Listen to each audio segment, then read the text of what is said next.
honey, I'm home. That's right, we are here with Bizarre Podcast Space Puppets. My name is Grant. You can call him Chip. And before I tell you what we're talking about today, let's start by talking about what this is. And before that, how you been? Good. Missing anything Bizarre Podcast related. So I'm happy to do, even if it's not JoJo, something else. Yeah, we kind of ran out of it. We ran out of animated JoJo for now. Yeah. You know? You never know. Any given event might have an announcement, and then we'll have to make some plans. Mm-hmm. But we've got new plans. Yeah, this one, I forget exactly when this was first pitched. You're the one who pitched it. Oh. A while ago, right? Yeah, the reason Bizarre Podcast Dogs Must Die has that title with the colon is for this sort of thing. Mm-hmm. Mm-hmm. And this is the first show I wanted to do and had in mind. So Space Puppets. I was going to say, and this is a show that I've been meaning to watch for 15, 20 years, and I just never get around to it. So now I finally have an excuse to do so. So yeah, Space Puppets is going to be an episode-by-episode show about the 1999 sci-fi original drama Farscape. Yeah. Yes! Produced by the Jim Henson Company, created by Rockne S. O'Bannon, and premiering in March? Yes, March of 1999. Welcome to the 25th anniversary celebration of Farscape. Just to give a little bit of detail about like what I know about this show, my experience with the show beforehand.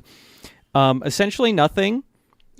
I had seen a few clips of the first episode at some point a long time ago, including the one thing from the episode which, when I saw it again in this episode, scared me. Just gave me a little jump.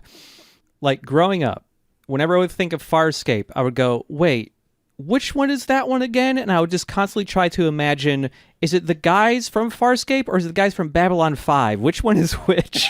I always got both those shows mixed up in my mind. The guys from Babylon 5 look like Gijinkas of the guys from Farscape. Yeah.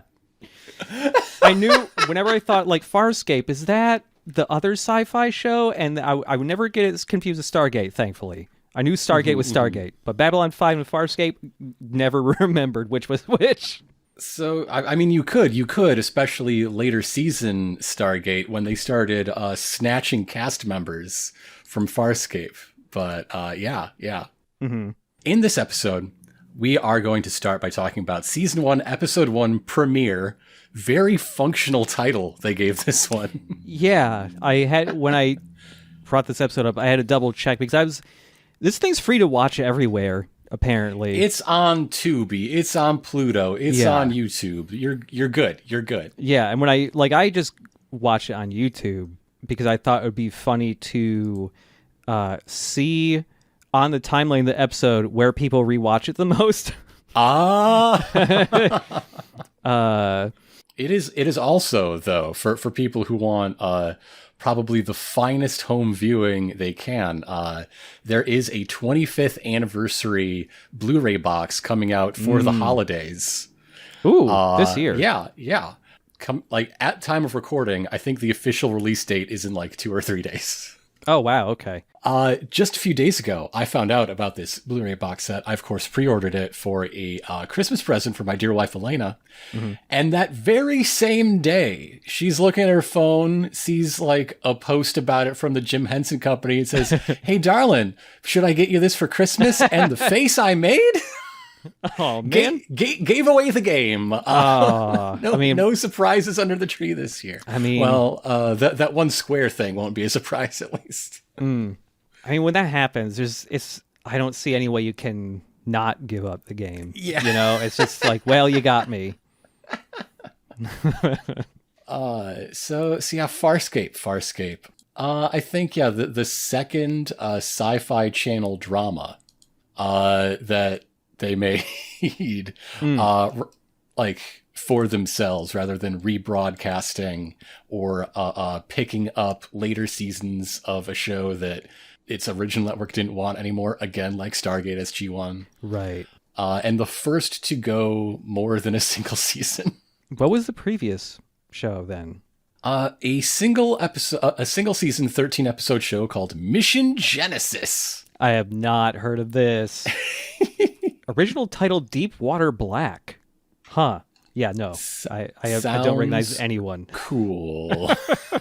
And it was like I mentioned, a product, really. The driving force was the Jim Henson Company, but also produced in Australia, where things are cheaper. That's why when we introduce characters, pretty much all of them, this show is their biggest role for U.S. audiences.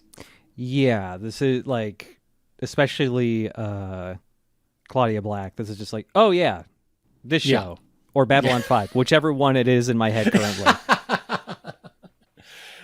This show was in development for years. Like, I sent you a text document of a pitch letter drawn up by Stephen Gallagher, UK science fiction TV writer who has no credits on this show, but who outlined his version of what a 2-part premiere would be. In this letter is dated May 1993. You'll notice that is 6 years before the show premiered. Oh wow, yeah.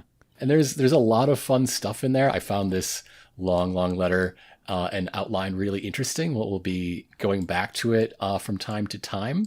But it has none of the characters that the show actually has.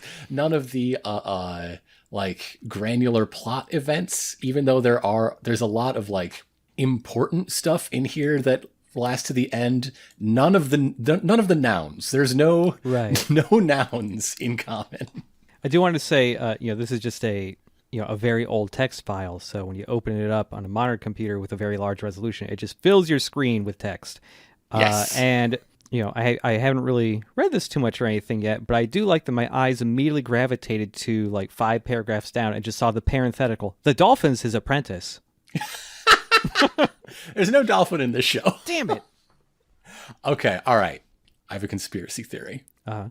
So this show was being developed between Brian Henson. Brian Henson loved the idea of wanting to like expand the Jim Henson Company and use their techniques, their artistic niche, and go into different styles of filmmaking, different demographics. Like this is starting in the middle of dinosaurs, right? We're already doing a satirical, like meta sitcom. Why don't we do a space adventure? That's actually way more simple a pitch.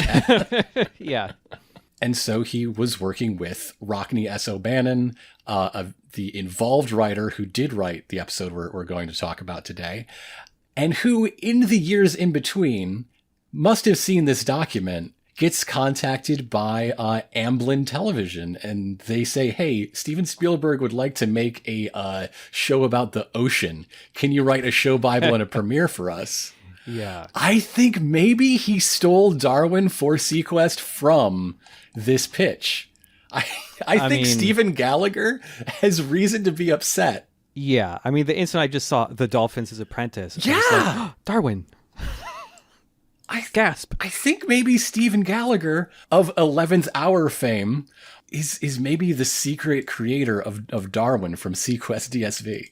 Yeah. I don't know. I will have to learn more about that for my upcoming other show, Whiskers. We share knowledge regarding Sequest. Look, Riverdale's over. Sex Archie is coming to a close. We're moving on. So that is, I guess, the preamble, except to say that I did not start watching Farscape until just like 2 or 3 years ago. And I fell hard. It's exactly my shit. It's the kind of, when it fails, it is because of reach exceeding grasp. And when it succeeds, it's just sublime that I love. This is what I'm here for. Yeah, I was curious if this was something I had actually like watched while it was airing or not. I could have watched this. I had cable. I saw commercials for it all the time. I just chose not to, like a fool. Yeah, same. I'd be a different person. Like a fool. Yes. Like I didn't watch the original Tron until like this past probably still within the last calendar year. Oh, and wow. as soon as I watched it, I thought, wow, if I saw this at the right age, it would have rewired my entire brain. Yep. And I think I could probably say the same of Farscape. No more talk about 2021 or 1993. Let's get into 1999, not space 1999. This pitch letter has some, not exactly harsh, but like Stephen Gallagher probably did not expect this to reach the light of day. He's got to maintain friends in the industry kind of words about space 1999. Yeah. And yeah, so it is a brisk March evening. You are sitting in your see-through plastic blobject-ridden 1990s living room. And you see Season 1, Episode 1, premiere, written by Rockne S. O'Bannon, directed by Andrew Prowse. So how's this episode go? So it starts off just, like early in the morning, sun's still rising. We got a guy looking across the water towards the Cape Canaveral, like the launch pad, looking at the space shuttle. And before I say anything else, I want to say I love his button-up shirt. Blue. What about his button-up shirt? Blue button-up shirt with a large pattern of repeating like white squids. And I kind of want it. But how nice is it to pick up exactly where we left off? It's sunset at Kennedy Space Center. Yep. I cannot believe it started out like this. It's fitting, isn't it? Like, did you? It's super fitting, yeah. But we have this guy just staring towards this space shuttle, looking intense. He's filled with thoughts. He looks nervous.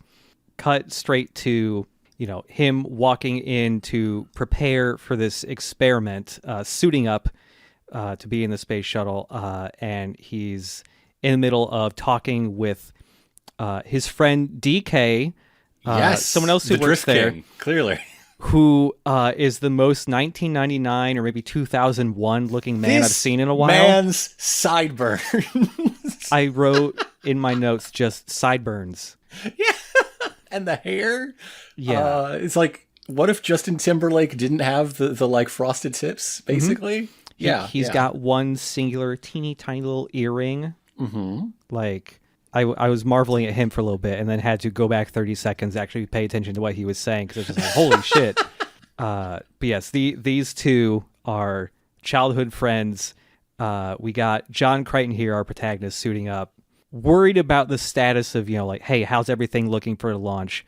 Meanwhile, DK's whipping out a magazine that's like talking about them and what they're about to do. They are childhood friends. Lifelong buddies that both got into the space program and are now working together to test a new scientific theory about a sort of propulsion technique that it seems ridiculous. Yeah, he's going to get in a shuttlecraft and basically scrape up against the Earth's atmosphere and use the gravitational pull to slingshot around the planet and shoot into space very, very fast. Yeah, it seems like a combination, a maneuver that's meant to combine a gravitational assist slingshot and basically skipping off the atmosphere like a stone on a pond. Yeah. And through those two interacting sets of forces, get incredible velocity without burning a lot of fuel, which is... At one point, there's like a newsreader overlaid talking about it being the first step on interstellar. The path of interstellar travel. Yeah. And my...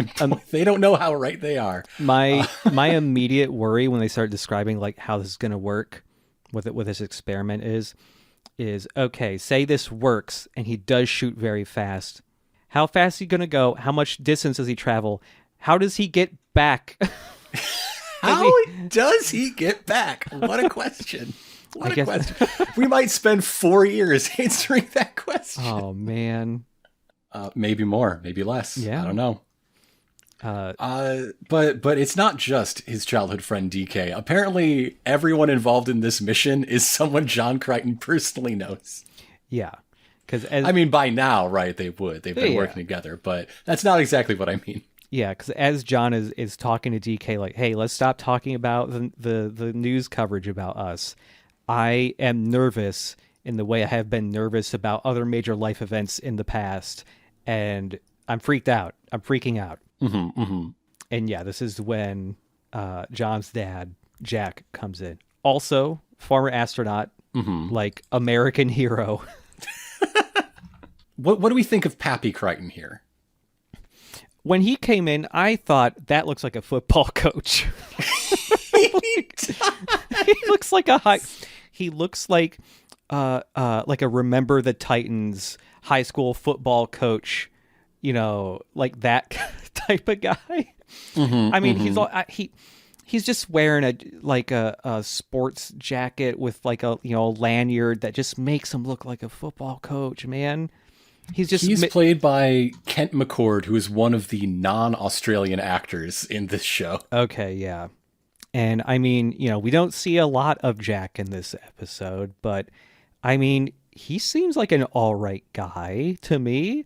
He's the character that reminds you how many of your like spacefaring NASA heroes are just guys who flew in Korea and took a transfer, right? Yeah. Because Jack is here to see John off, and they're walking down, the hallway for John to board the shuttle. They have like a little 1-to-1, and it's so John kind of is sort of in his dad's living in his dad's shadow a little bit because same career and all that, but he works at NASA, but his dad walked on the moon, and he says, like the first time I walked on the moon, what the fuck? What have you been doing? What is your life? And John can't be the same type of the same type of hero his dad was, because his dad is like he wasn't a scientist. This was a dude a man of action and like guts, as he says. But his dad's supportive of him, and he's just like, you don't have to be me. Do your own thing. You'll figure it out. They have to remind us so much that John Crichton is a scientist who has like done these ridiculous vector calculations and is testing a theory. Yeah. Because he seems like a minor league baseball player. I agree. Yeah. I agree. Father and son both look like they should be involved in sports and not space. Yes. They should be shoving the space guys into lockers, in my opinion. DK's never going to get out of there. Oh, man. But as he's about to get on the shuttle, like Jack tries to give his son, a ring for luck. And he's like, you can't give me that. Yuri Gagarin gave me that ring. It's like, no, take it. Yes, your stepfather, Yuri Gagarin, gave me this ring. But eventually, he convinces John to take the ring. And I thought the next scene was going to be like a whole big thing of like preparing for launch and actually doing it. No, we're in space. It's like 5 seconds of just like, yeah. And so John Crichton is the pilot of the world's tiniest spaceship. It's a one-man personal spaceship, yeah. It folds up to fit inside the cargo hold of the shuttle. Mm-hmm. And there's not a lot of breadth, not a lot of width available to you, even though the wings unfold. Just like having recently looked at a real space shuttle, like, man, no wonder you look cramped in that little tiny cockpit of the Farscape 1 probe he's piloting to do this maneuver with his fucking go-kart helmet. Yeah. Also, something I meant to see if I could figure out and then completely forgot to check was because you do see the space shuttle launch, and it's just archival footage of an actual launch. But I was trying to figure out like what launch is that? What space shuttle is that? I completely forgot to check. I'm not sure the resolution is high enough to read the side, Yeah. And also, they have to change all the logos. They don't have NASA money. They have IASA. IASA, yeah. This is the International, I guess, Aeronautics and Space Administration. Yeah, alternate history. Sure. Yeah. Okay, I went back to the episode. I had to. You know me. Come on now. And the name on the space shuttle it's the Space Shuttle Colleroy. There is no, in reality, Space Shuttle Coloroy, obviously. It was just painted in, named for a beach in the north suburbs of Sydney, Australia. The name was chosen by episode director Andrew Prouse. So there you go. IASA has so many shuttles, they're just naming them after suburban beaches of the world. But yeah, this little one-man ship is, extended out of the space shuttle on a little arm and let go. Wings fold out. John contacts Canaveral, calls DK Mama Bear, because DK's in the control room here, in direct contact with them. One of the draft scripts I read has the first scene go a little differently. It starts with John Crichton looking at the shuttle he's about to take, but then the decontamination team finds him and sprays him down like, hey, you're not supposed to break quarantine. And in that scene, DK calls him Baby Bear. So okay. It comes across, but it's also a callback to a thing that isn't actually in the episode. Yeah. Also, I want to say, I know this isn't a full, manned space shuttle mission to, go to the moon again or, to the International Space Station or something, but the control room seems very small. Yeah. There's, 5 computers in here. It looks like a little office office room just for meetings, not for being the control room for a manned space mission. The rest of Mission Control, they do not like DK. They do not like him. They built a whole separate room to contain DK. The big room still exists. They're monitoring things. They just don't want him in there. Yeah. It's they begin the experiment. The little shuttle, the Farscape one, is starting to drag across the atmosphere here. First of all, I think the visual effects in the show hold up really, really well.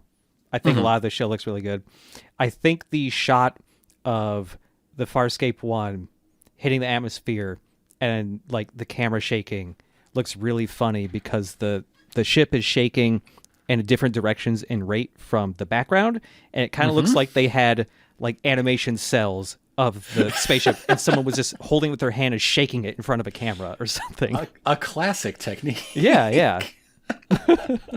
So yeah, he starts doing his atmospheric surf, and things are looking good and bad in equal measure. He's losing radio contact. DK and Pappy Crichton are you gotta abort, son. You gotta get out of there. I was in 100 episodes of different cop shows in the 70s. You gotta listen to me. There's a lot of experience there. Ken McCord was indeed in 174 episodes of Adam 12. Oh, wow. Yes. That's not a show I've heard of. That's a lot of episodes for a show I've never heard of. But yeah, it's John, you got to abort because the meteorologists have detected some kind, vague, of electromagnetic wave. That's bad. Get out of there. And John does not abort. No. His ship slams into a very visible bright blue electromagnetic wave. And then his ship, he loses all control of the ship and it just tumbles into a wormhole. And he just goes wormhole surfing for a while. We're just watching a fully CG rendered sequence, basically, intercut with cockpit shots of John Crichton screaming. Spinning the camera around, flashing a blue light.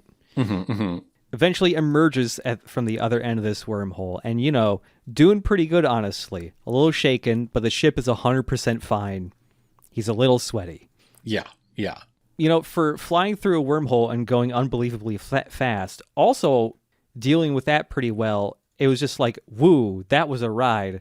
Anyways, hey guys. Beep, beep, hey dad, I went really fast.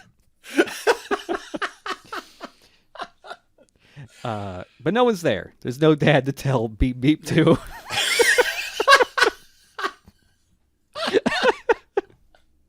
He said tearfully at the lectern at the funeral.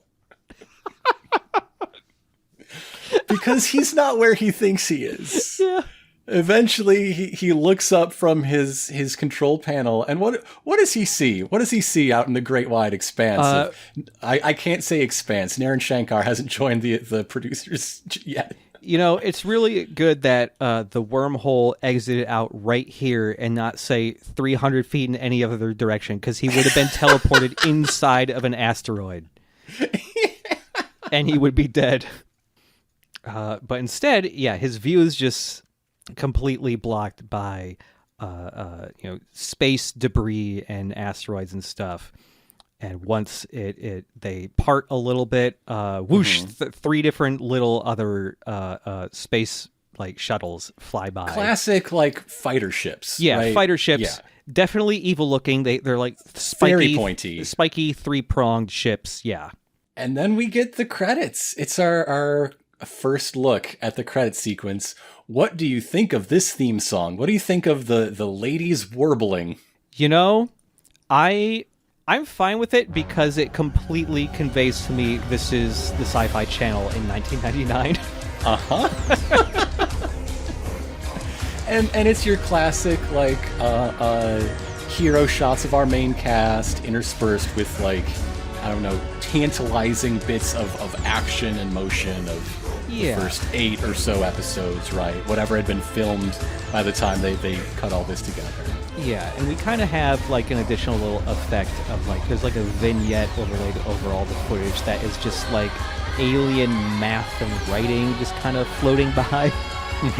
And we get the little Farscape logo, the fun skinny S. I like the font for the Farscape logo. Yeah. It's a good little weird, tall, narrow, kind of pointy font. It's good. It is good. They would steal that for Heroes, I think. Just put the little dashes on it to turn it into a half of a DNA strand. Yeah. Heroes stole this S.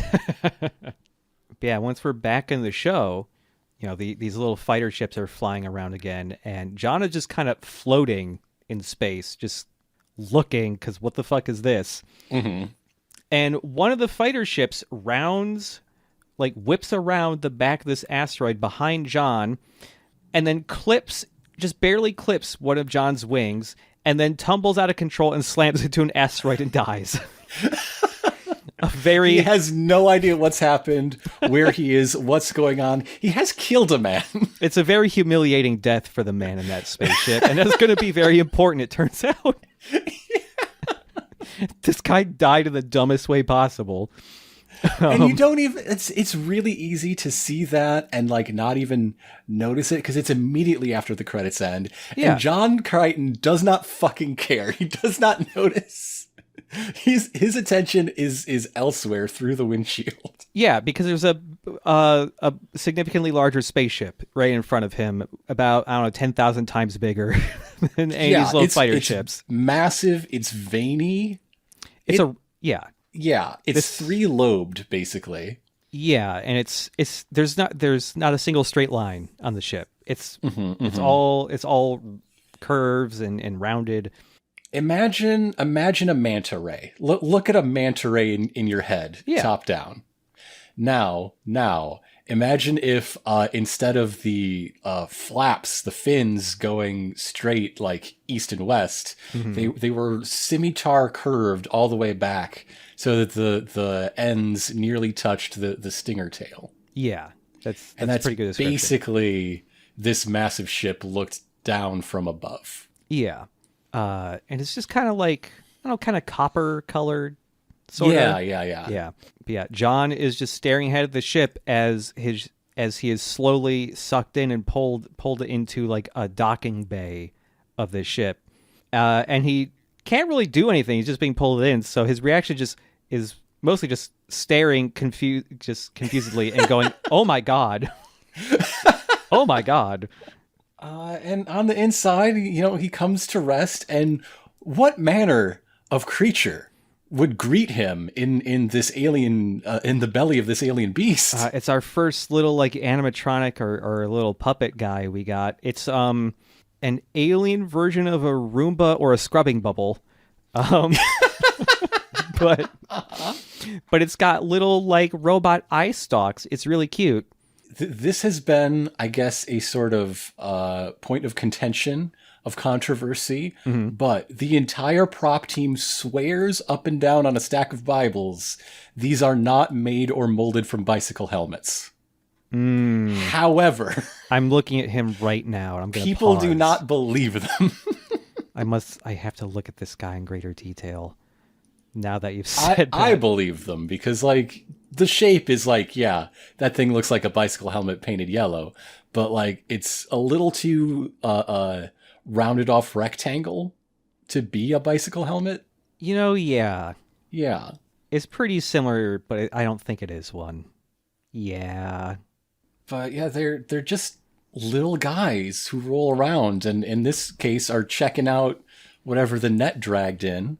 They're generally painted bright yellow and have little like flexi light eye stalks wiggling around. Yeah, they're the lights that you would plug into your Game Boy Color so you could see it when your parents are driving around at night. But before he can really even react to the little Roomba on the canopy of his spaceship, the cockpit bursts into flames. Mm-hmm. He pulls out his teeny tiny little fire extinguisher, starts putting it out, but he's forced to, eject the canopy so he can get out. Thank God there's oxygen. There must be, or else that fire wouldn't be happening. Yeah. I guess he is sealed inside, so never mind. But yeah. So after, he takes a second to just go, phew, after putting this little fire out in his cockpit, he sees the canopy just on the ground wobbling as the little Roomba guy comes back out. One of his little eye stalks has been broken. Oh, yeah, it's just dangling all limp, and it looks so sad. Mm-hmm. And then two others come up and like taser him to like bring him to the bridge. Yeah, they escort him to the bridge, and they're like holding him up by like claw point. They have the shortest, stubbiest little claws that I don't know what they could possibly do. They have no reach. But hey, when in Rome, like. Mm-hmm. At least he won't get lost if he's going where these little guys are hurting him. Yeah. And they are hurting him to the bridge, the command deck. Again, his reactions for a while are just going to be staring and looking very confused because what is any of this?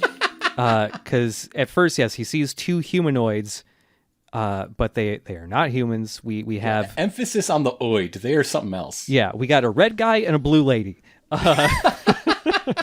Those were my initial notes. Red guy, blue lady. A very angry red guy. Yeah. So this guy, they're both shouting in a garbled alien language that John cannot understand as they're trying to do anything to fend off these fighter ships shooting at them. This guy turns around, lifts John up by the neck, and starts shouting at him. Can't understand anything until one of the little Roombas injects John through the boot. Mm-hmm. With a little red liquid, and then he... That's what they can do. They'll fuck you up. Yeah. You don't know what that shit is. And very shortly after the injection, he can start understanding what this man is shouting. He's asking John, hey, one, who the fuck are you? What the fuck is that spaceship? Does it do anything cool that lets us escape? Mm-hmm. No? You don't answer anything? Okay, I throw you across the room.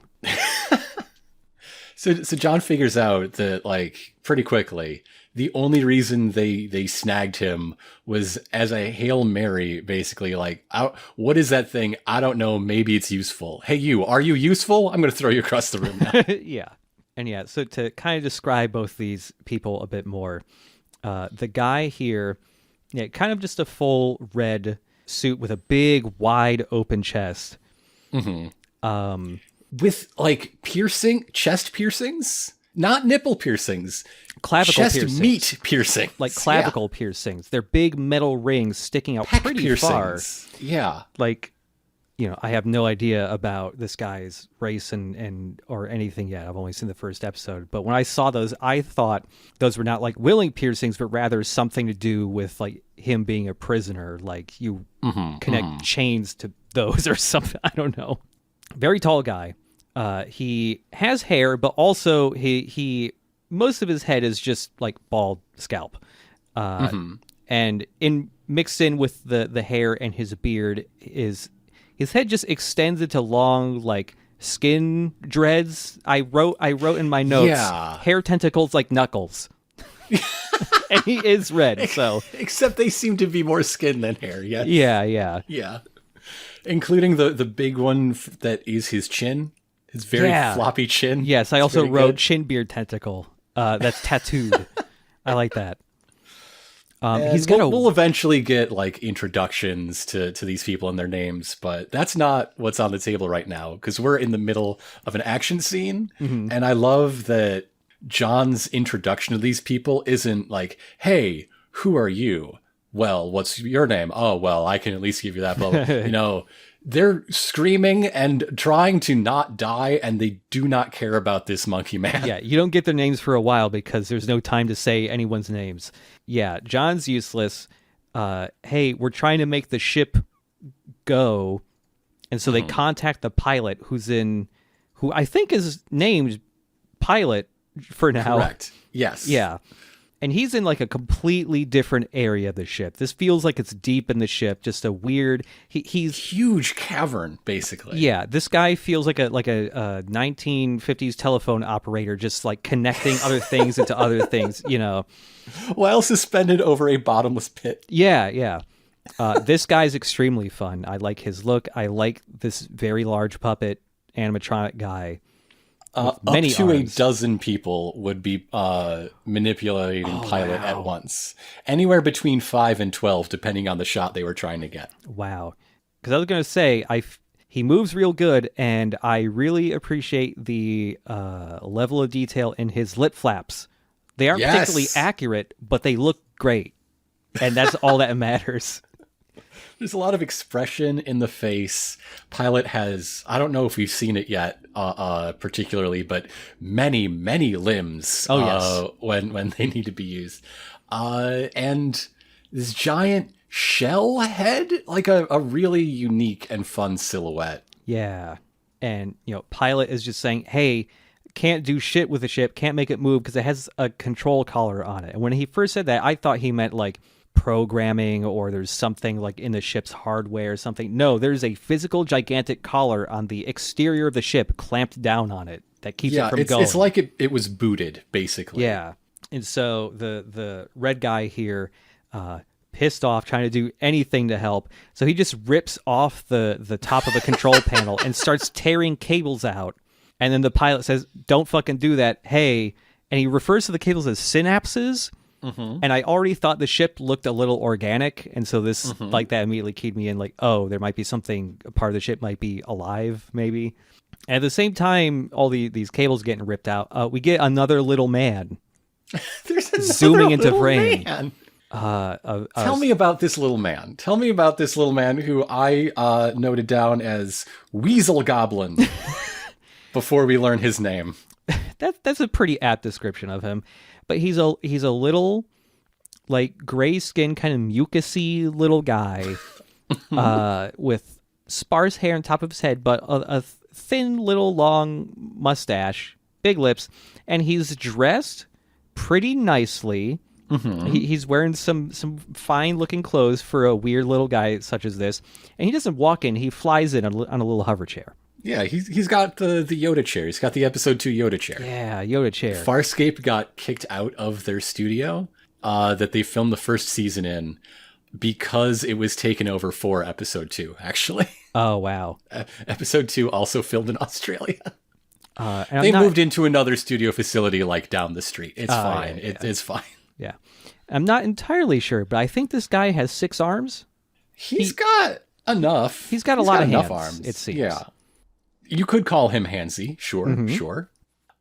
So in the middle of this, like, John Crichton has pieced together from these shouted conversations that don't involve him that this is a prison ship, and the people he's seen are prisoners who threw off their captors and are now trying to steal the ship they were imprisoned on to escape. Mm-hmm. And it's not going great right now. Yeah. This little man, like, searched the ship to see if there was anyone else aboard. There is not. And he also found a ship manifest that was saying where everyone was going to be transferred to, which was like Terran Ra, which is like a lifers colony. Like, they were extremely boned. Yeah. Lock them up and throw away the key planet, basically. Yeah. Yeah. And then the little man zooms over to John and he says, hey, don't worry, I'll look out for you if you look out for me later. Okay, bye.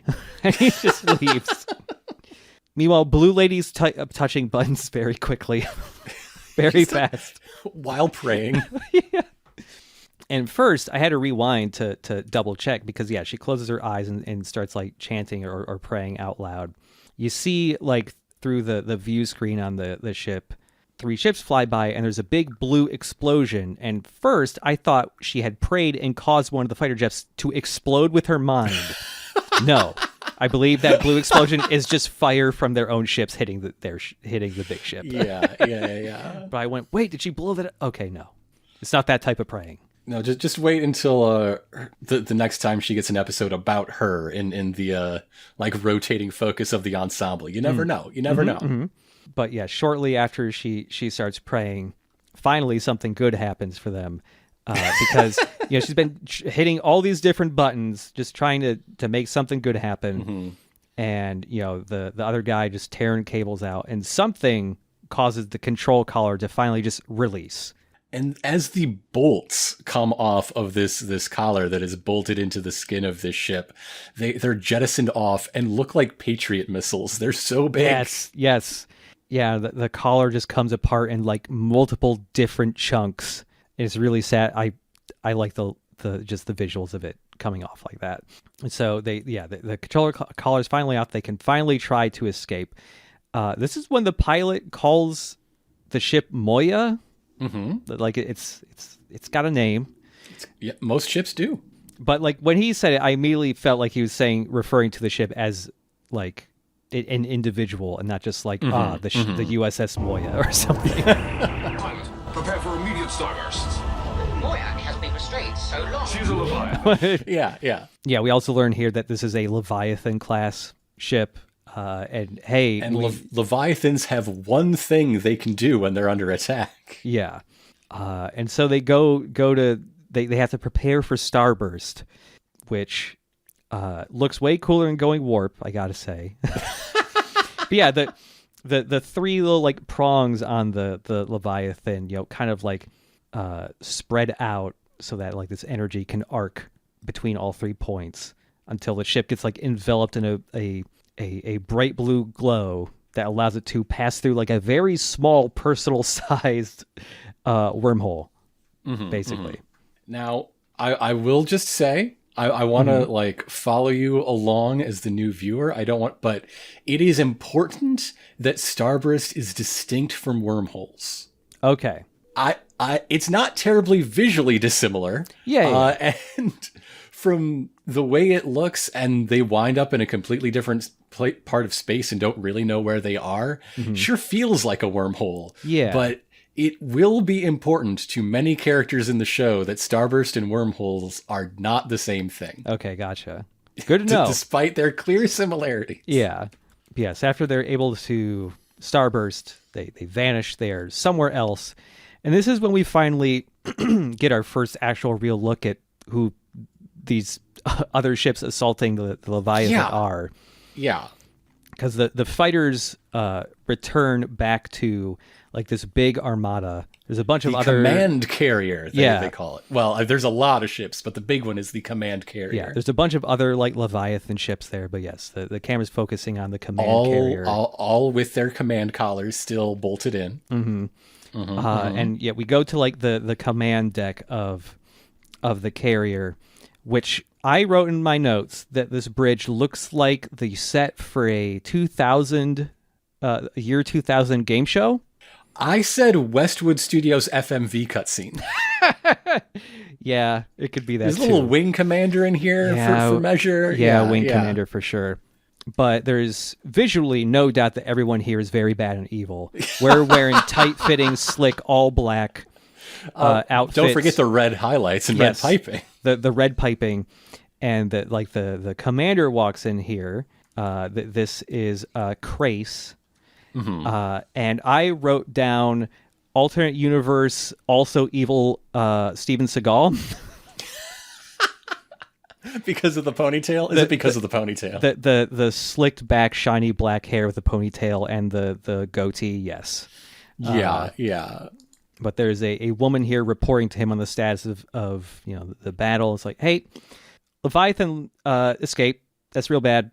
Also, we have 2 casualties, and Crace gives no shit about casualties. He just wants to retrieve the Leviathan because he's not going to let one escape under his watch. Right. And the Leia's like, okay, no, but casualties. It's like, I don't care. By the way, I wonder where my brother is. He was flying a ship. And I love my brother. And I can't wait love my brother so much. He's such a good pilot. I can't wait to say hello to him again. And then she goes, okay, so about those casualties. My brother was just telling me about my new nephew and or niece on the way. And she plays back the footage of 10 minutes ago in the episode where you just see one of these ships fly by, clip John's ship, and then just tumble into an asteroid and die. Just fucking eat it, because he came around a corner and something got barfed out by a wormhole that wasn't supposed to be there. The instant the footage first starts playing, Crace just goes, oh, that's my brother's ship. And then it just immediately explodes. Crichton just got here, and he already has a nemesis. Yeah, so Crace sees his brother die in an FMV cutscene, and he immediately goes, I need revenge. Oh, my God. And before we cut away, he goes, hey, I want some of the techies here to analyze the footage so we can peel it. Mm-hmm. We're gonna turn some of the upper layers in Photoshop off so I can see who's inside the spaceship that killed my brother. My brother definitely didn't suck at driving and kill himself. One casting note, Crace here is played by a New Zealand actor named Lani Tupu, who has a dual role in this program. Ooh. He is the voice of Pilot. Oh, okay. I would not have guessed. That's fun. Yeah, no, you would not with like the pitch shifting and the filters that Pilot's alien-sounding voice comes through. You would never in a million years guess that. Yeah. There were casualties, sir. 2 ships lost. I don't care about casualties. A Leviathan transporting prisoners does not escape under my custody. Is my brother returned yet? Pilot, does Moya know where we are? Yes, of course. We're someplace else. I'll get back to you on the specifics. And that's range, because these two could not be more different people. But now we cut back to seeing the Leviathan coming out of Starburst. Everyone just breathing a sigh of relief that they're anywhere else in the universe where they're not being shot at. One enemy ship got stuck in the Starburst with them and brought along a prowler is what they're called. One prowler pilot heard the order to like go back and regroup and was just like, fuck that. I'm taking my shot. I'm going in. Yep. And so their immediate plan is just, okay, bring the prowler on board and take the person in their prisoner. The little man hawks a loogie at John's face, and it's gross. There's no reason for him to do this. Like, there's never a thing that's like, oh, this is a sign of whatever among my people. No one talks about it. He just fucking spits this gross brown goo on John's face. It looks like barbecue sauce to me. I wrote down wet puppet barbecue sauce in my notes. There's better ways to wake someone up. Yeah. And as soon as he's awake, he goes right back to sleep. Yeah, John, this is like where John finally breaks and just starts screaming like, what the fuck is wrong with everyone? Before he can do anything else, he gets tongue snapped in the back by the red man who has a very long assault tongue maneuver. And that it's so forceful it knocks John out. There might be some sort of like neurotoxin in the assault tongue. That's true. I don't know. True. But some time passes, and this is when we finally get introduced to some of these characters a bit more. Yeah. These people that collaborated on this like mutiny, this sort of like ship scale revolution, don't even know one another's names until now. Yeah, they put a lot of faith in each other. So yes, it's just a one-on-one in between these two that we originally met on the bridge. So the Blue Lady and Angry Man. Yes. Yeah, Blue Lady is let me look up her full name again. It's Pau Zoto Zan. Yeah, there we go. She just goes by Zan. Yeah. And then the red guy here is Ka Dargo, which is a name I love to say. Mm-hmm. Ka Dargo. He mostly just goes by Dargo. Dargo. Yeah. And, after introducing each other, Ka is immediately like kind of awkward and almost bashful, because it's just like, hey, so you're a Delvian, I think, and I hear Delvians do lots of weird shit. I've heard this thing called the fourth meal. I mean, the fourth sensation. Zan is just like, yep, I've done that. It's been a bit. It's cool though. And I wrote in my notes. So bashful. I wrote in my notes, Ka is horny. There's a bit, it's like the second to last scene that really shines a light on everything happening here. So I just want to like put that pin in to talk later. But yes, yes. But yeah, they start sharing why each of them were imprisoned. And she is, even among her people, she says, like, kind of a rebel or an anarchist, or maybe even the head leading anarchist. Mm-hmm. Not much more details beyond that, but I'm interested. It's the sort of thing that gets sent you to a hard labor colony and then a prison ship and then on your way to a lifer planet. Yeah. Yeah. Meanwhile, Ka was imprisoned because he killed his commanding officer. And his species, he's a Luxon. He is a Luxon warrior. Yeah.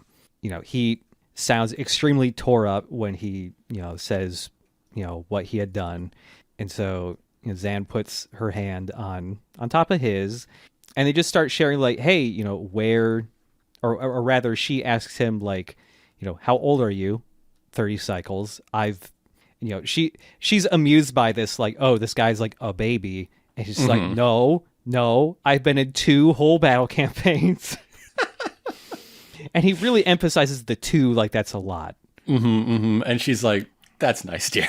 I was in prison for 30 cycles. So this is also when we first get like the actual like name drop of this enemy force, the Peacekeepers. Yeah. It's a great name for bad guys.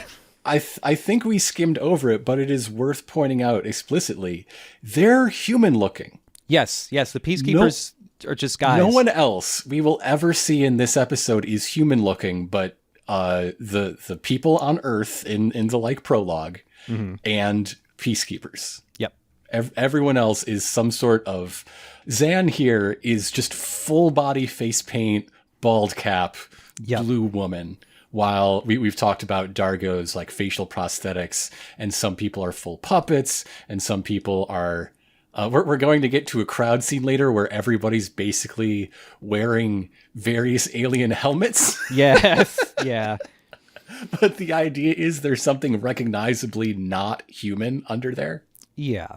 Also, more about like how Zan looks is, she's just wearing kind of like somewhat loose clothes that just very easily communicate like, hey, religious or priest or something like that. She is a Delvian priest of a apparently sexual nature. That's what their religion's all about. Yeah. What are the first 3 sensations? I don't know. Is there a 5th sensation? Are the sensations just their way of saying base? Like third base, fourth base? I've heard tell of. I've heard of this fourth base. I've heard rumors that your people practice under the pants hand stuff. Yeah. But also something I wrote in my notes here. I wouldn't be surprised if it's inspired by, the design of Zan here. But man, I have noticed it's not super frequent, but there's a fair amount of sci-fi or sci-fi adjacent things where there is a blue lady and always they have skin that looks like it has the texture of a basketball. Mystique, this lady, the Asari from Mass Effect, which I'm almost certainly sure they just made the Asari based kind of on Delvians. Blue ladies are also following those examples. Blue ladies are sex ladies, but like empowered sex ladies. Yes, in control of their sex ladies. Yeah. What is up with that? Why do they always got basketball skin?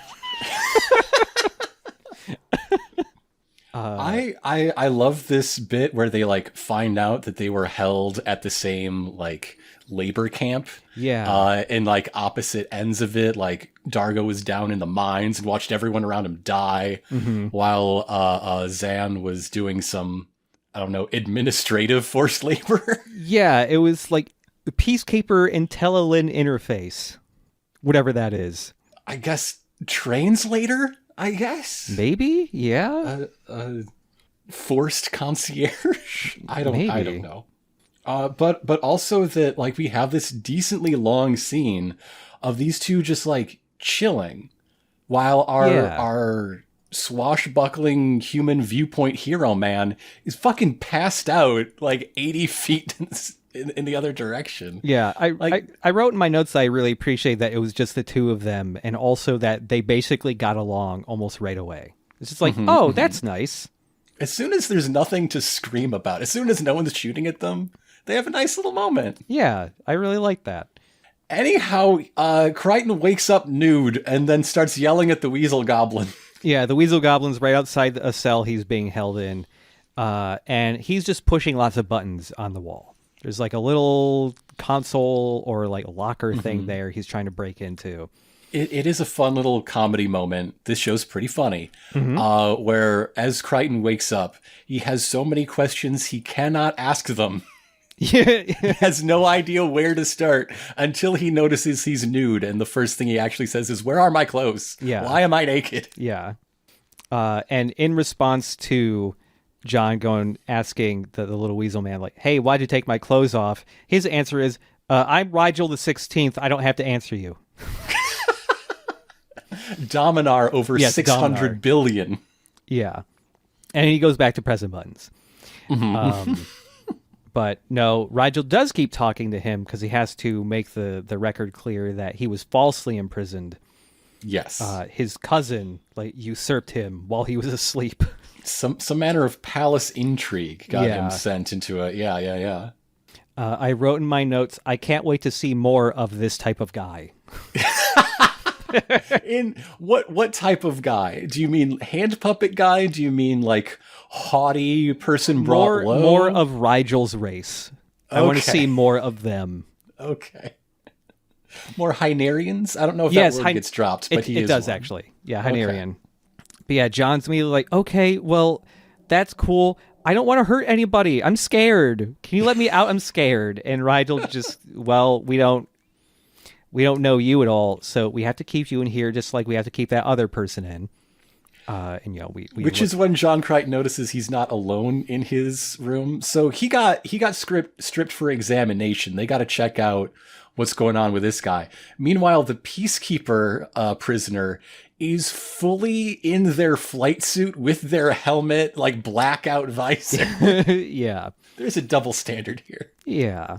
Once John's attention is drawn to the Peacekeeper, they stand up, take their helmet off, and it's, he's shocked to see it's just a human woman and not another weird alien. Mm-hmm. So he goes like... This is the first human-looking person he's seen since he got in that wormhole. Yeah. So he's excited and happy. He goes like, "Hey, I'm John." And the instant he goes out for a handshake, he gets his ass kicked like 18 times. And then she sits on his face. Farscape! And that's like the thing that goes to commercial break. Like, okay, she just sat on him. You want to stick around, right? In my notes, I wrote, "The woman does a tactical sex maneuver." Now, again, on this production script, at this point in the script I found, John is still naked. He doesn't get his clothes back until after the next bit of dialogue instead of... So. Yeah. Imagine that fight scene, but you can see his ass hanging out, is what I'm saying. Incredible. That's probably why they changed it. Yeah. So yeah, after we come back to the scene after commercial, and this woman is asking John for his rank and regiment. He's a commander, but he's a scientist from Earth. He doesn't know anything about any of this other shit. Mm-hmm. This woman, very angry, introduces herself as Officer Aaron's son. She's a special commando. Mm-hmm. And she's not convinced that this guy isn't just, another peacekeeper. Aaron's son is probably the most recognizable person in this show, played by Claudia Black, who, along with Ben Browder, who plays John Crichton, joined the cast of Stargate SG-1 after Farscape was finished. Mm-hmm. Yeah, she has a reasonably successful, especially in genre stuff, career. that has started a comeback in previous years now that her kids are grown. She took a pretty decent hiatus just taking work when she needed to, you know, pay to raise her kids, but now she's getting back in the grind. Yeah. And you can find a really fantastic interview with her and friend of the show Clint Worthington on thespool.net from 2021. Oh, cool. I didn't know he interviewed her. Yeah. That's cool. And of course, for people listening to this who almost certainly have listened to watched some of our Let's Plays before, she is also, you know, Chloe in Uncharted. Yes. Yep. While I'm talking casting, you would not recognize her because of the body paint, but the lady that plays Zan is the warrior woman in Mad Max 2: The Road Warrior, the lady dressed in white with the compound bow. Oh. Yeah. Oh. Now I see it. Yeah. Yeah. That's fun. Yeah, as John just tries to defend himself that he's just a scientist and he's a nice boy, not here to hurt anyone, despite people running into him and dying. I'm just a physicist and life is a nightmare, okay? This is when Rigel just kind of gives up pushing buttons and he just punches this little console and it opens. And this is where everyone's belongings have been stored. He was just trying to open the storage locker for, you know that bit in a prison movie where you come out of prison and they're like, yeah, here's your keys back and your wallet and blah, blah, blah. He opened that locker. Yeah. And gets his fancy gems and jewels out of it. Yeah, because his fancy gems, this is when Ka and Dargo and Zan come in. Dargo is very possessive of his cool sword that's in there. Well, yeah. It's his cool sword. And John is protesting. He wants help. Please be nice to me. But, okay, everyone hush up because it's time to eat. And so they open the doors because they got to feed them too.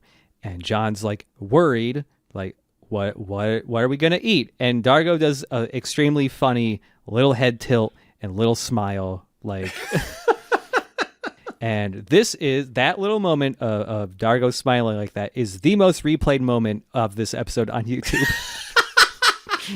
It's that bit. That's fantastic. And this is when we go back to Wing Commander Land, right? Mm-hmm. They have used their incredible zoom and enhance powers to peel back the image, and now Krace knows the face of his enemy. And it's really funny because the face of John that appears here is him just looking very confused and shocked and like gormless, and it's just like, that's my brother's killer. And it's just like a guy looking very stupid.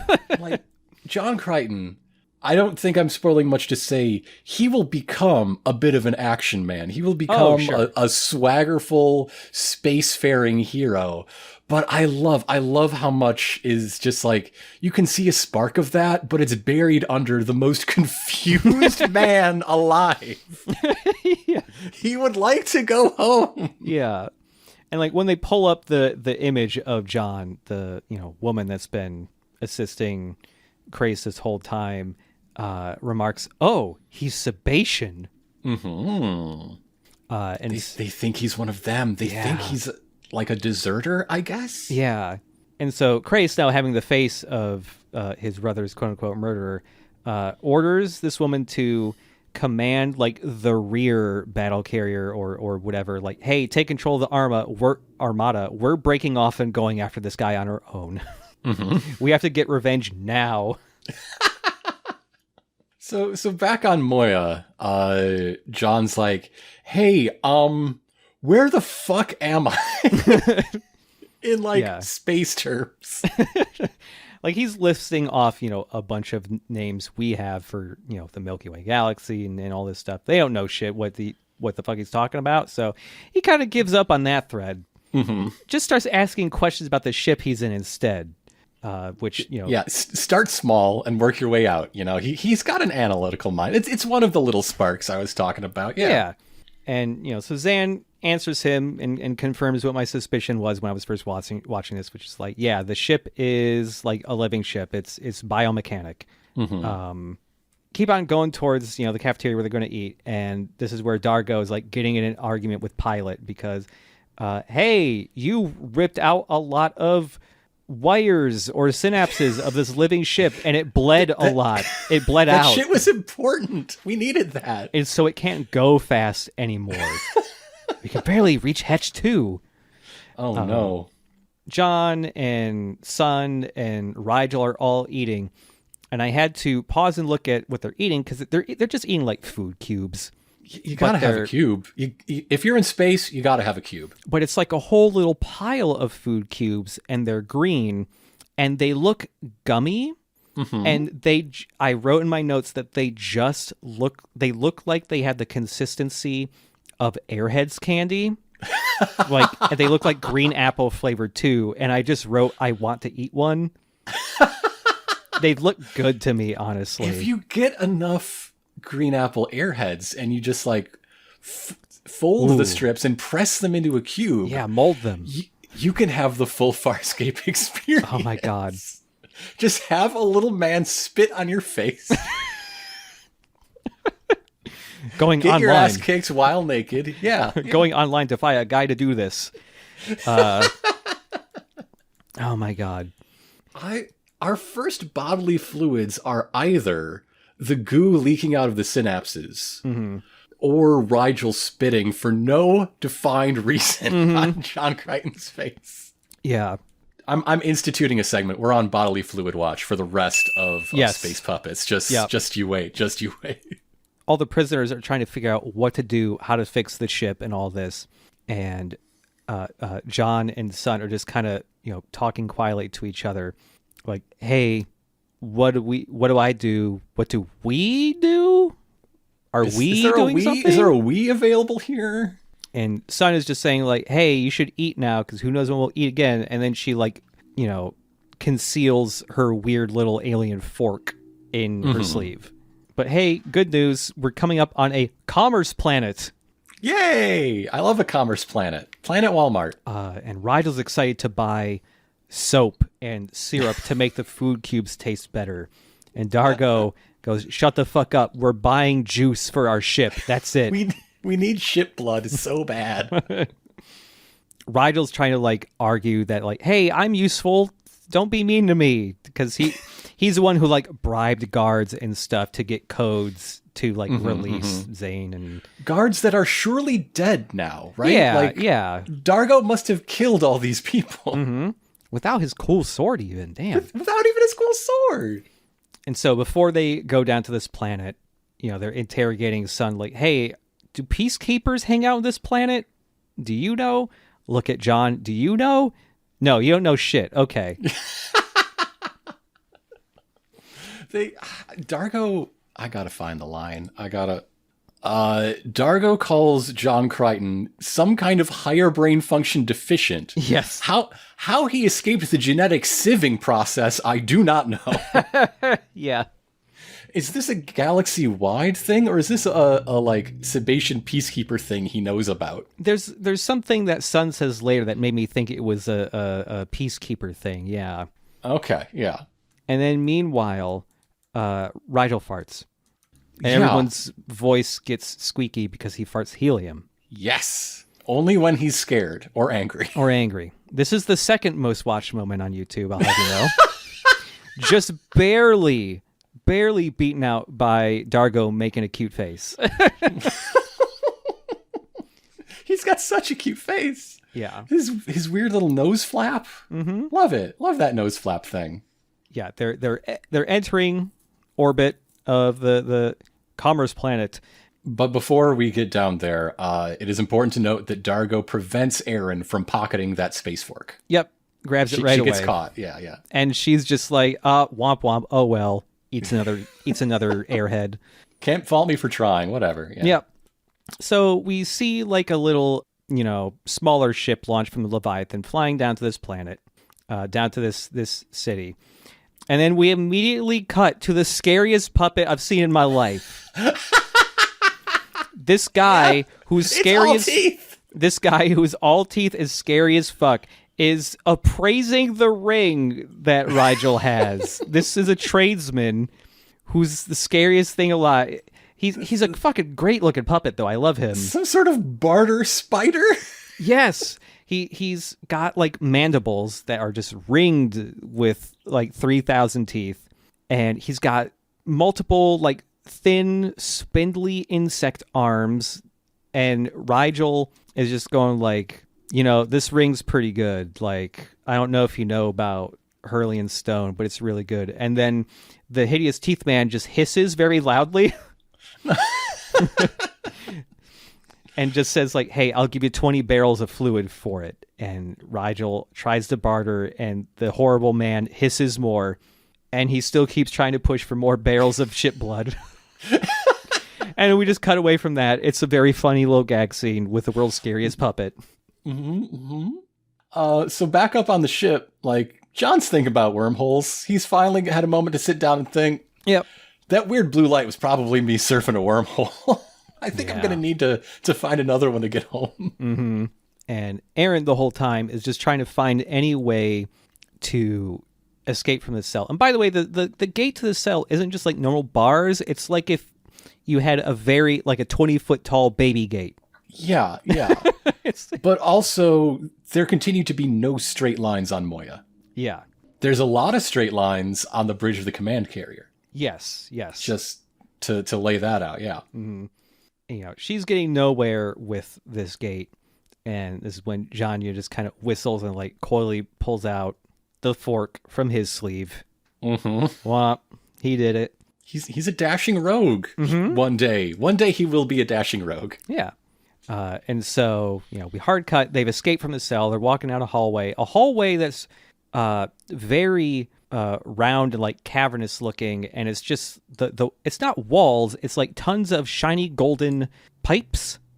I love the look of this hallway. Yeah, everything is brass and polished, and like a lot of copper and brass going on. In fact, let me go to Stephen Gallagher's 1993 letter. After outlining the plots of the two-part premiere for Space Chase, he says, the style of the Scrapper in this plot, it was about a present-day guy going for a 5-month cryo sleep and waking up like 150 years later. Okay. And getting brought in by a just giant hulking scrap ship and becoming valuable to it and running away with the crew, pursued by his somewhat rescuers. There's a whole dynamic that I would love to watch Space Chase. It sounds like a great show. Yeah. But the style of the Scrapper should be a kind of retro design, wood paneling, buttoned velvet, Victorian design features, riveted boilers and pipes. Spaceships in TV SF seem to fall into two very narrow styles: the school of Kubrick, Star Trek, Space 1999, or school of Ridley Scott, V, Red Dwarf, just about everything else. But I've never seen a steampunk look being attempted before. Maybe Dune inched toward it. In some of the details, the feature has regressed. For example, our hero walks at a door and it doesn't open. So then he speaks to it, waves at it, shows his palm print, presents an eye for scanning. At which point, one of our creatures ambling by generously explains that if you press this button alongside the door, then it opens. So that is an example of what I mean about, like, so little of this plot makes it into what becomes Farscape. But I can imagine that scene in Farscape. Yeah, absolutely. Like, the vibe is here, even though, like, the story about a guy who is a living cure for a bioweapon that becomes so very valuable because no one would possibly use this bioweapon without the cure. Which is, again, I'd watch that show, but that ain't this show. Yeah. So yeah, they're just walking towards the rushing towards the docking bay so they can get in the ship and escape. And they walk right by the Farscape 1. And she just asks, like, what the fuck is that? It looks shitty, basically. And it's just like, that's a really cool ship that I made. No, we're taking my ship. Okay. In this walk and talk, there's a little bit about where John tries to explain compassion, and Aaron says, quote, I know this feeling. I hate it. Yeah. And he's like, how do I know I can trust you? And she replies, that is another thing you don't know. Yeah.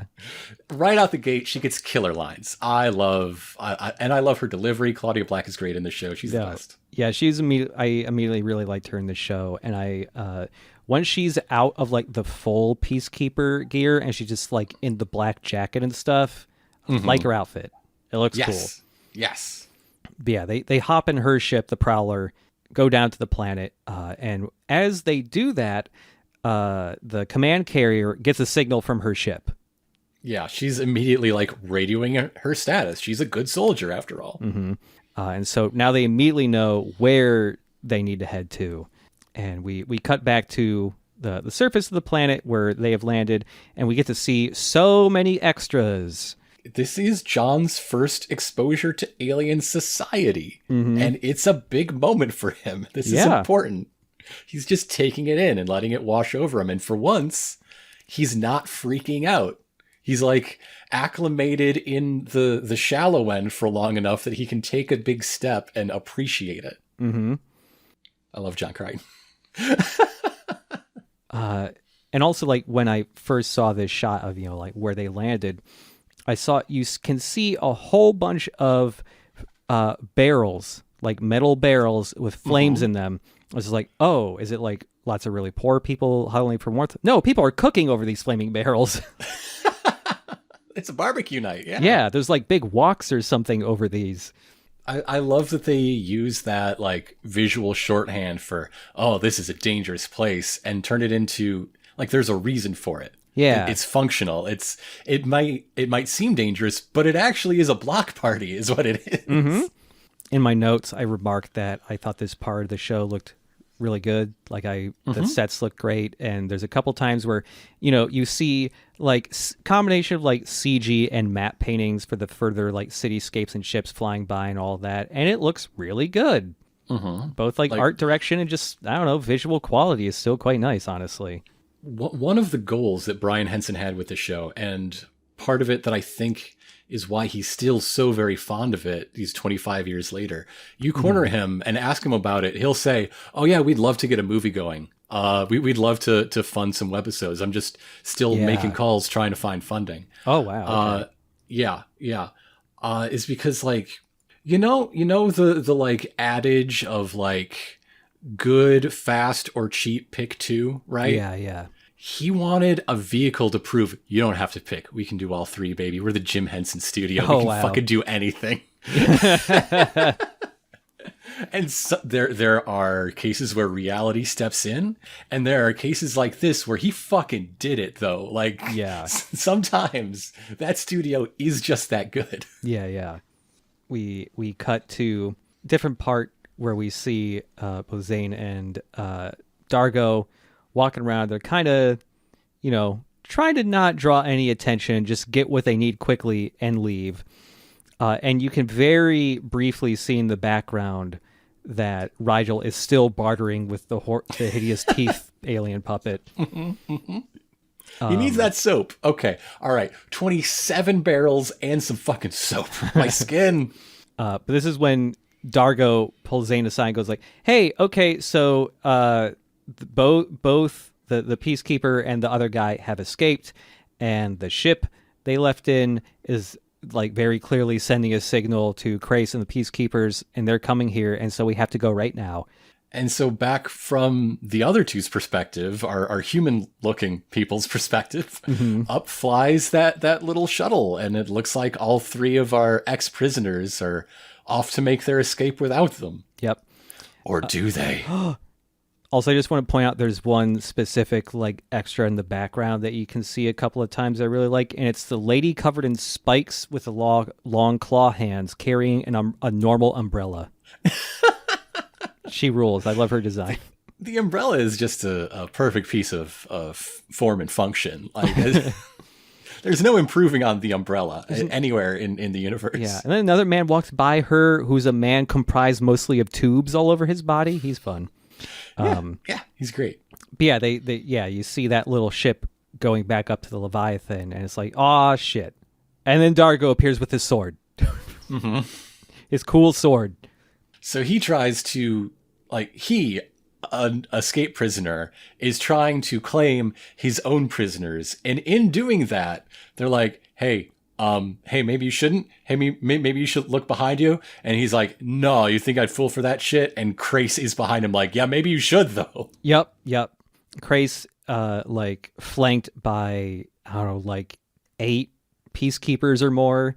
And, they all start surrounding Dargo, who he does this cool tongue move, knocks a guy out, but there's just too many of them. He gets overwhelmed. There's only one tongue. There's you only can't one go tongue. 8 places.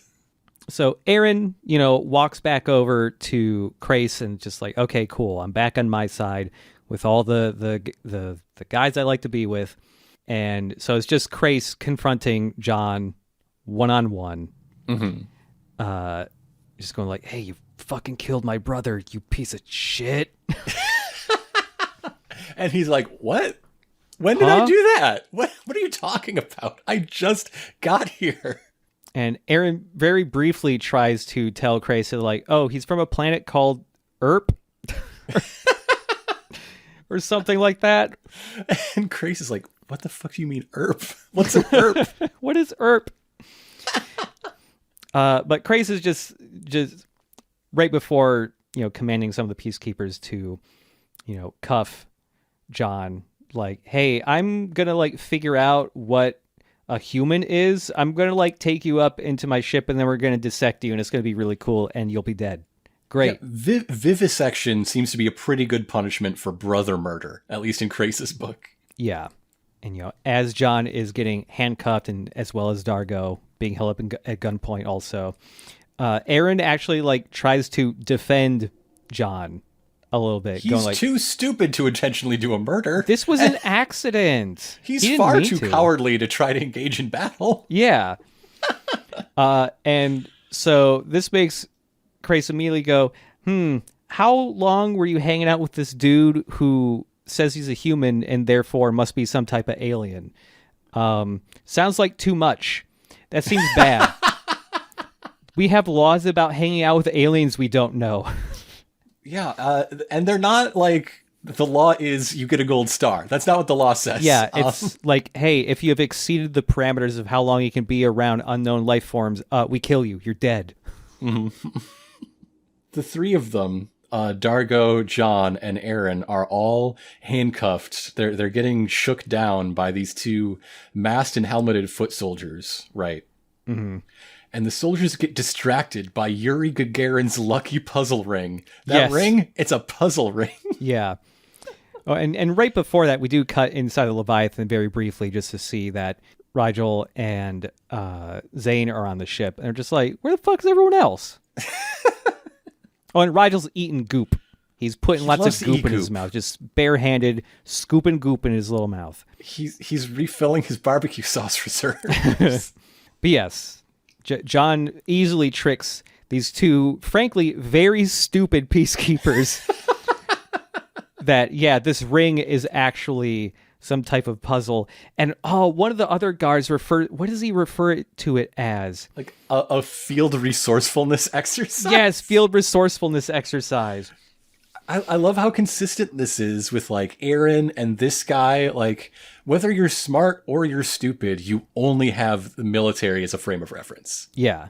And so, what this guard is playing with this ring, and the other guy's like, hey, stop fucking messing with that. Hey, give me that ring. No, I want the ring. Give me that ring. And as they're arguing over the ring, John just grabs one of their guns and starts blasting at them, very badly, because he is not sure at first which end the beam comes out of. It's a very weird little gun. It's a very small gun and thin, skinny. Yeah. And it's he's basically just holding a right angle. Neither end is longer than the other. So really hard to figure out where it shoots from.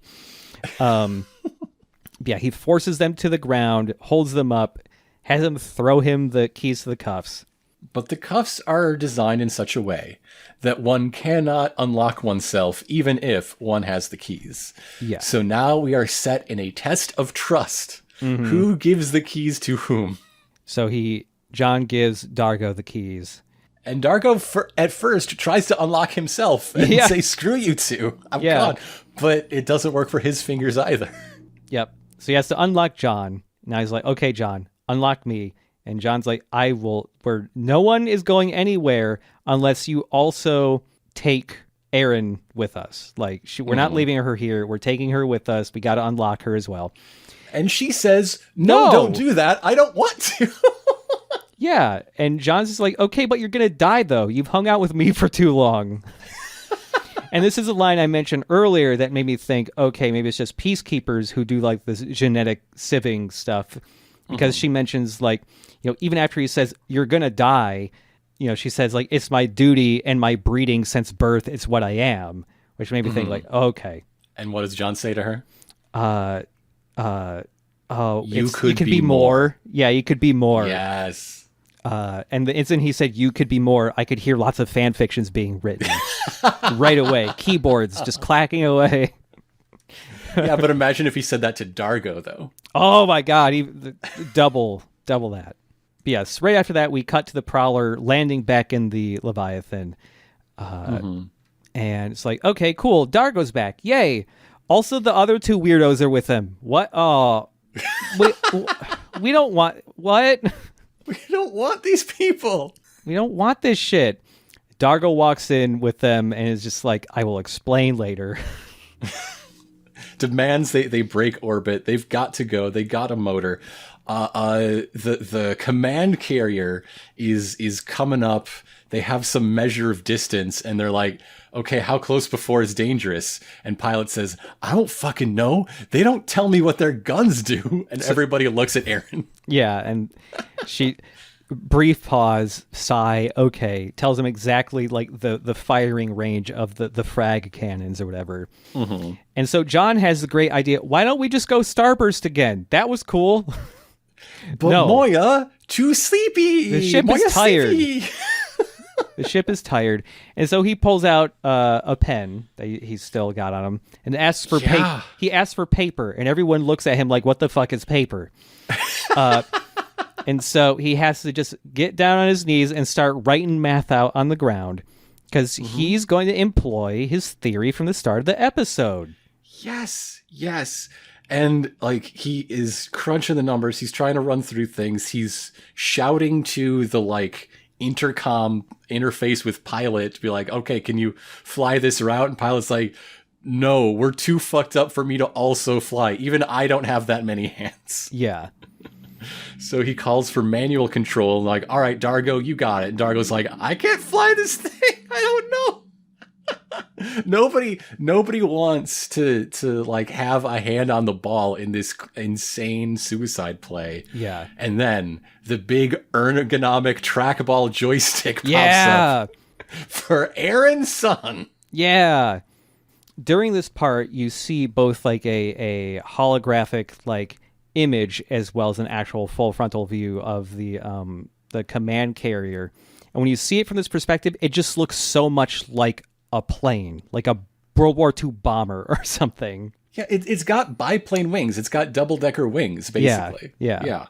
It also has these frag cannons that will atomize them as they get within a certain range. So that's what we're worried about. I love that in this shooting script I referred to, there is more time spent on the quote-unquote science here, or at least gesturing toward it. Yeah. Like, John asks Pilot for the mass of Moya in order to make these calculations. Yeah. And of course gets them in made up space units he doesn't understand. So then he's like, okay, remember when you stripped me naked and like examined me? Did you measure my mass then? Yeah. And so he uses that plus his weight in pounds to do the conversion. And so, of course, I did the same. Using those numbers, Moya weighs approximately 449 million pounds. That sounds pretty accurate. I don't know. Or, excuse me, 449 million tons. I did convert it to tons before I wrote it down. That sounds believable to me. That's a big number. Moya big. Moya big. And so, yes, they start trying to pull off this maneuver with his calculations. Everyone's grabbing onto stuff. So much camera shake. Camera shake. Crace and everyone else in the command carrier are just kind of watching and confused with what the fuck they're even doing. And before they can even like fire on them, they slingshot around the planet and they just fly out of the Peacekeeper's sensors and they're just gone. John Crichton finally manages the maneuver he tried to do at the beginning, but without this whatever electrostorm wormhole that snatched him midway. Yeah. And so we go back to the Leviathan just shortly after they escape. Everyone is just kind of rattled. Zane comes up to John and gives him a little face squish. Is that the first sensation? I think so. John makes a weird face. He's getting some sensations. John's eyes roll up into his head for a second, so I think that must be the first sensation. Maybe the second. I don't know. So some time passes, and John is just like salvaging equipment from the Farscape 1. Walking back into the ship. He sees Zahn meditating naked. He sees Dargo sharpening his super cool, awesome sword. And then John gets ambushed by Dargo. And he's just like, get your fucking hands off me. Which Dargo goes, oh, cool, you have the warrior spirit.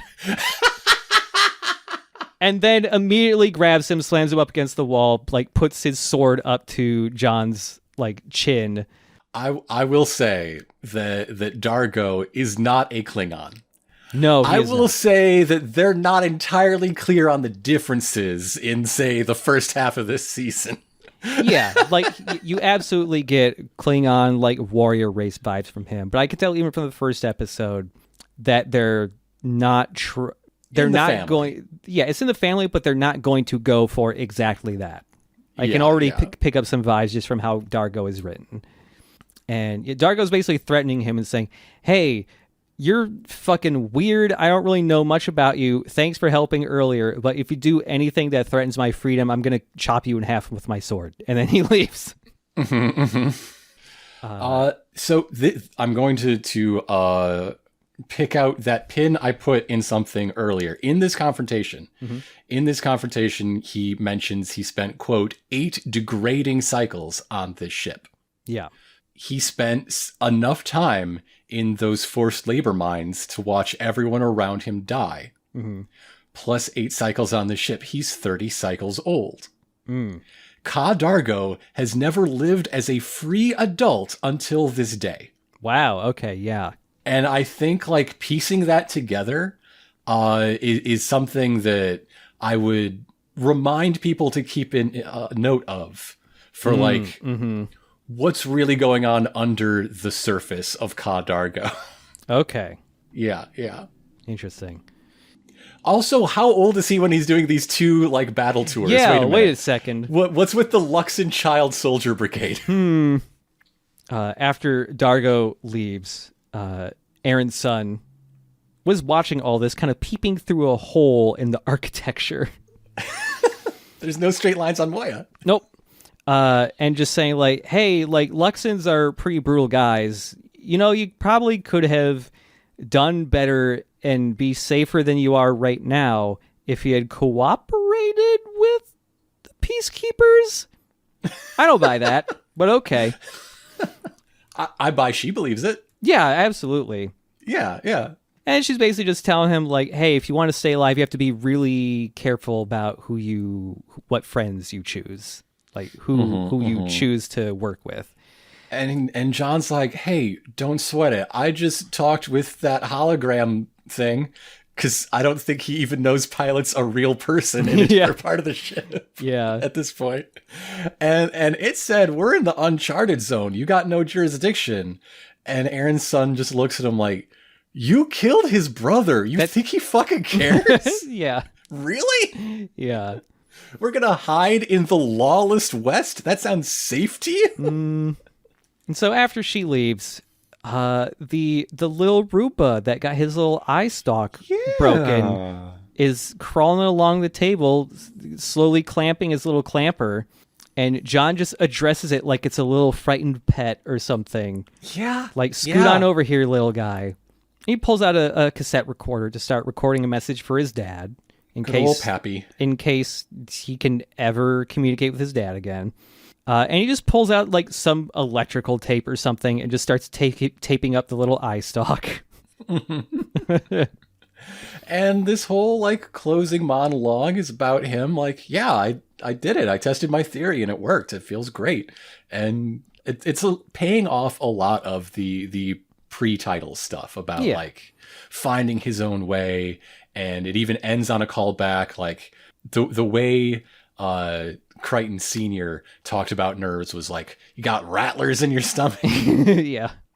And so the last line is like, those rattlers, I'm feeling them now, you know? Mm-hmm. Also in the middle of this, he gets interrupted by Rigel joking about robbing him in his sleep. Yeah. Like, he just walked up to the counter, up to the table, and just tried to pick up the cassette player.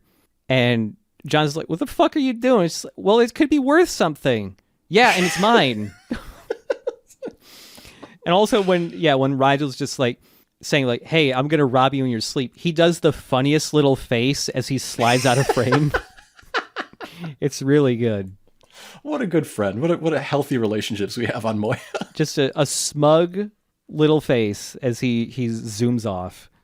And so yeah, that's basically what we end on. And I think it is really, really significant that in the course of this episode, he gives up the Lucky Charm ring and repairs this DRD. He like gives up on being the Ayasa hero in the mold of his father, and instead contents himself being a working crewman on this Moya co-op situation. Yeah, that's the end of the episode, and that's it. Really liked it.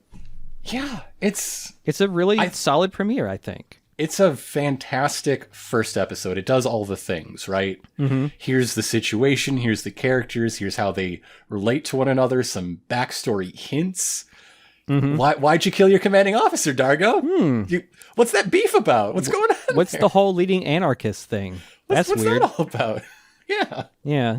Are we going to meet your cousin? What is that the reason you're stealing things in people's sleep? Because you'll never sleep again, Rigel? What's going on? Yeah. It's just, it feels really solidly done. Yeah, you've got a situation and the pursuit driving them from, Adventure Town to Adventure Town, right? Yeah. And I just didn't have enough time. I almost just sat down and watched the second episode right after that because I really wanted to, but yeah, it's a good show. One of the reasons I like it, and let me just talk about why I enjoy puppetry as an art form, which is a big part of this show and what I like about this show. Like, if I can be as pretentious as possible, a puppeteer is the only job where by touching dead things, you imbue them with life and a soul. Similarly, the etymology of animation, to bring life to something. That means like God in Eden and people at a drafting desk. It's the same word for both. Yeah.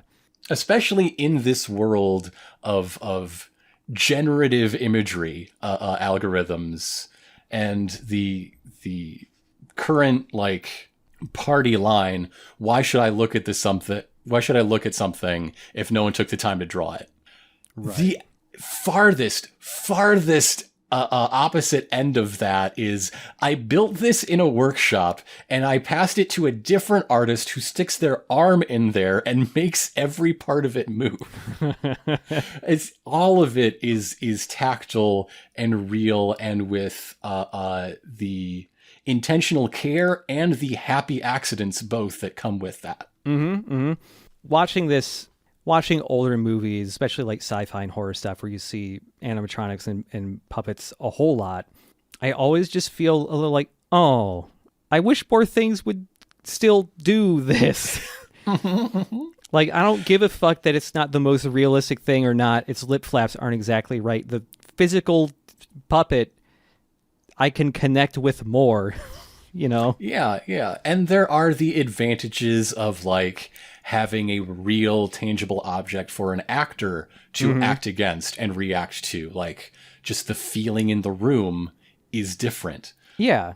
All sorts of advantages there. And I think, it's even why in a like 21st century world, behind the scenes documentaries are less interesting because unless you know about light shaders, nothing has changed. Like you have to have a level of expertise to appreciate the developments and the techniques and the tricks today. Whereas before it's like, okay, if you move the camera 3 feet this way, I see a steel armature and nuts and bolts. I instinctually understand that. I know I interact with hardware in a day-to-day.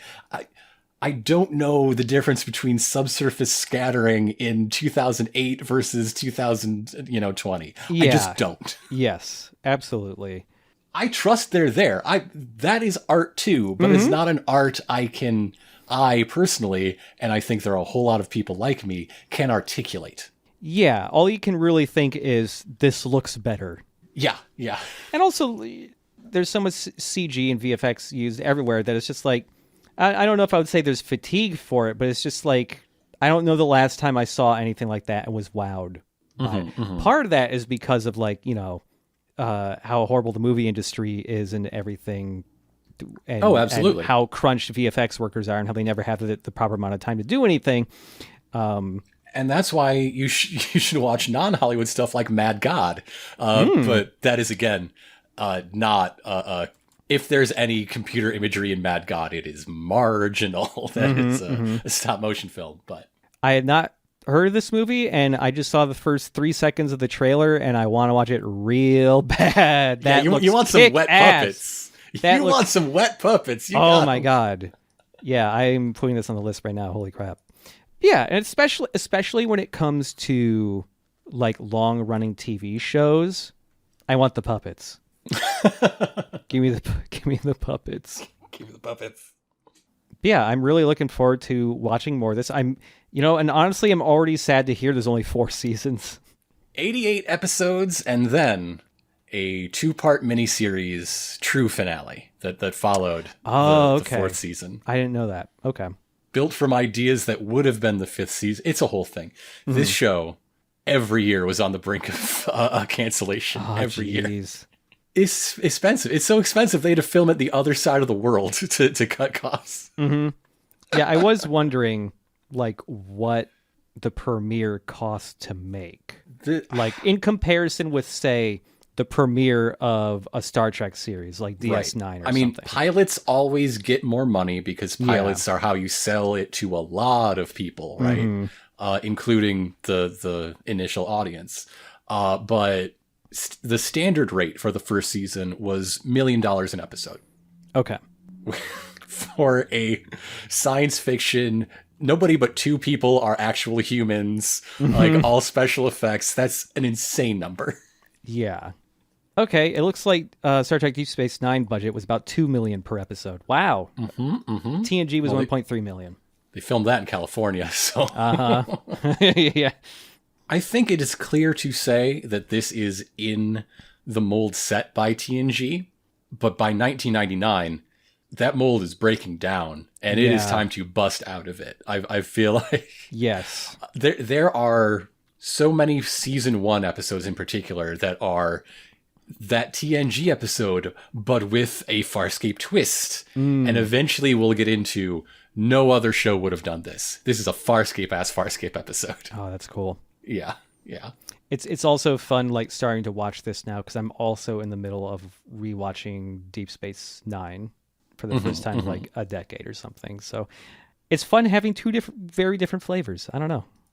Growing up, I was, because of my dad, who is a really big Star Trek, who is a big Star Trek guy, I was pushed away from other sci-fi stuff because it's just like, it's not Star Trek. My dad thought Star Trek was the best. I can't watch Star Wars. It's not Star Trek.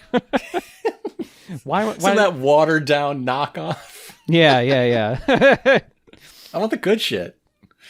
While we're talking about it, like, part of the pitch, part in the development of the show was to be an anti-Star Trek. Okay. Like that was part of the aim. And so I'm going to read another paragraph from this 1993 pitch letter from Stephen Gallagher.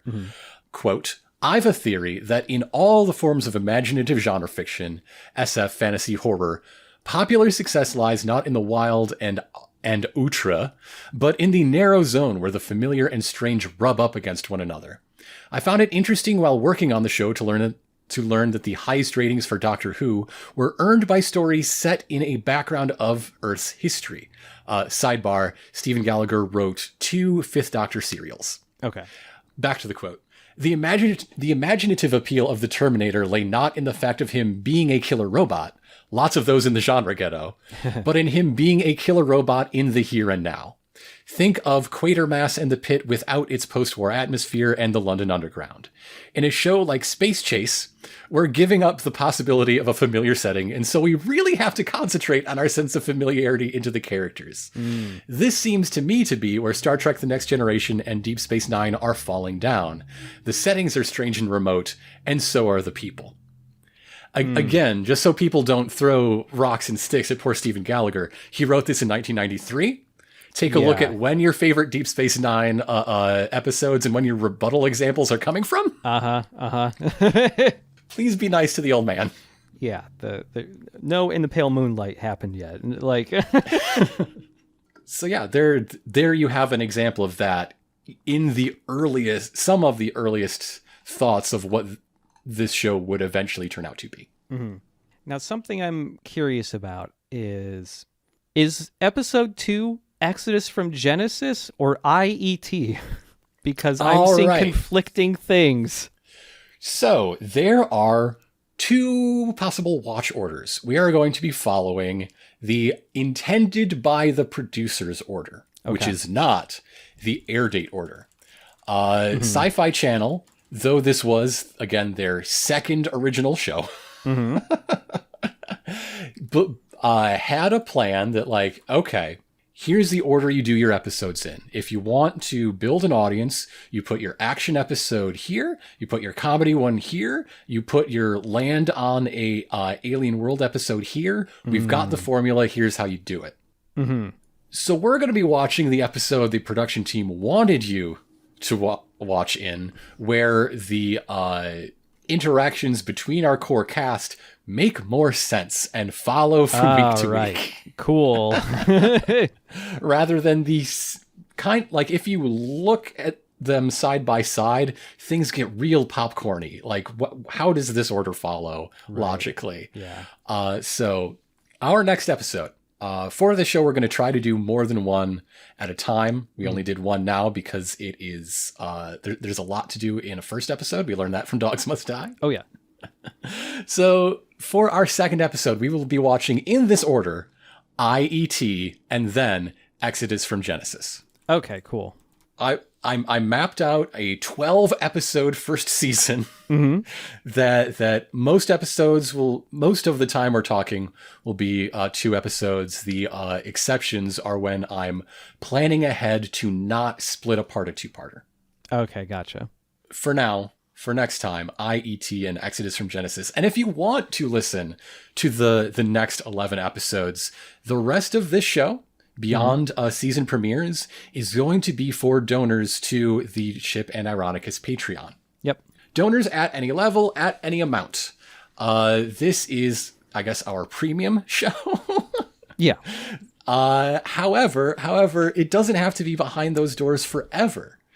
If the Patreon reaches a number, the number we set was $2,600 a month. Yep. This show, Space Puppets, will come out of its cage upon Moya and be released onto the commerce planet of Earth. Yeah, and like we're already fairly close to that, so that is a reachable number. That's why we set it. Yeah. So if you enjoyed it, check it out. Tell your friends. And again, if you are able to join to get it now, you are helping the people that cannot at this moment make that decision. It's the power of collective action. We're going to be back making a public episode like this one for the following 3 season premieres. Yep.